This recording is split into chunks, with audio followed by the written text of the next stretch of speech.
Welcome জনাইছোঁ মোৰ YouTube চেনেললৈ আকৌ এবাৰ আপোনালোকক এবাৰ নতুন ডাঙৰ খবৰ লৈ আহিছোঁ। APSC এডমিট কাৰ্ড 2026 চনৰ 4 গ্ৰেডৰ আপোনালোকে ডিছপ্লে দেখিছে।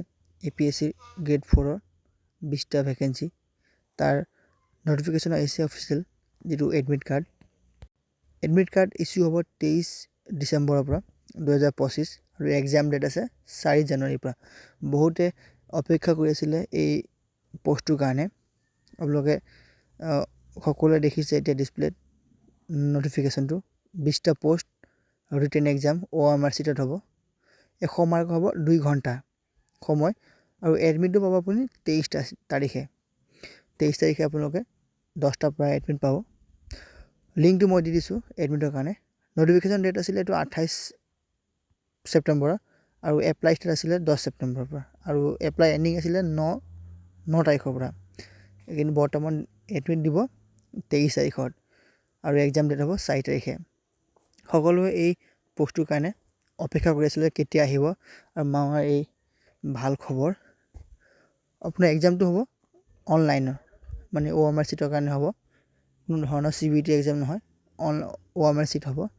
আৰু এই এক্সামত কি ধৰণৰ কেনেকুৱা কুৱেশ্যন আহিব সকলোখিনি মই আপোনালোকক ডিছপ্লেত দেখুৱাই দিছোঁ। কেনেকুৱা ধৰণৰ এক্সাম হ'ব, কিমান মাৰ্কৰ আহিব, টোটেল কিমান মাৰ্কৰ হ'ব। 100 নম্বৰৰ হ'ব টোটেল এক্সাম।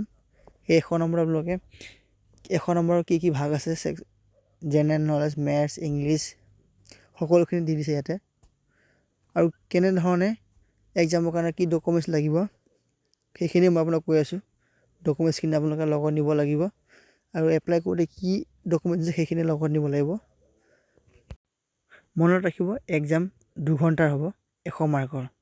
সেই 100 মাৰ্কৰ ভিতৰত 2 ঘণ্টাৰ ভিতৰত শেষ কৰিব লাগিব আপোনালোকে। এডমিট কাৰ্ড যদি ডাউনলোড কৰা নাই কোনো, মই আপোনালোকক দিছোঁ ডিছপ্লে কেনেধৰণে এডমিট কাৰ্ডটো ডাউনলোড কৰিব লাগিব।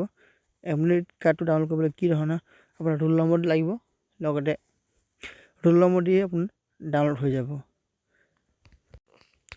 চাব গ'লে কিন্তু 4th গ্ৰেডত ভেকেঞ্চি বহুত কম, মাত্ৰ 20টা আছিলে। সেই 20টাৰ এতিয়া অল অভাৰ অসমত কম্পিটিশ্যন হ'ব কেনেধৰণে, কিন্তু কাট অফ বহুত হাই যাব ইয়াতে। 20টা চিট থকা মানে কাট অফ বেছি যাব ইয়াতে। আৰু অফিচিয়েল নটিচটো হ'ল আপোনাৰ অসমীয়া আৰু ইংলিছত 2 ধৰণৰ আপোনালোকে পেপাৰ দিব পাৰিব। অসমীয়াত দিব পাৰিব আৰু ইংলিছতো দিব পাৰিব। আপোনালোকে যিহত সুবিধা হয় সেইমতে আপোনালোকে এক্সাম দিব পাৰিব লাগিব। আৰু এক্সাম হলত আপোনালোকৰ এক্সাম হ'ব OMR চিটত ৰিটেন এক্সামটো। এক্সাম ডেট 4 তাৰিখে হ'ব, তাতে আপোনালোকে দেখি যায়।